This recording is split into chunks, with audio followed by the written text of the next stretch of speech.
کی وجہ سے ناخوش اور تنگ دل ہوئے۔ فرشتوں نے کہا کچھ خوف نہ کیجیے اور نہ رنج کیجیے، ہم آپ کو اور آپ کے گھر والوں کو بچا لیں گے، مگر آپ کی بیوی کے پیچھے رہنے والوں میں ہوگی۔ ہم اس بستی کے رہنے والوں پر اس سبب سے کہ یہ بدکرداری کرتے رہے ہیں آسمان سے عذاب نازل کرنے والے ہیں، اور ہم نے سمجھنے والے لوگوں کے لیے اس بستی کی ایک کھلی نشانی چھوڑ دی۔ اور مدین کی طرف ان کے بھائی شعیب کو بھیجا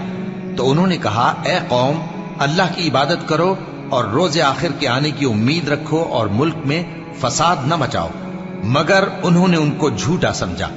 سو ان کو زلزلے کے عذاب نے آ پکڑا اور وہ اپنے گھروں میں اوندھے پڑے رہ گئے۔ اور عاد اور سمود کو بھی ہم نے ہلاک کر دیا، چنانچہ ان کے ویران گھر تمہاری آنکھوں کے سامنے ہیں،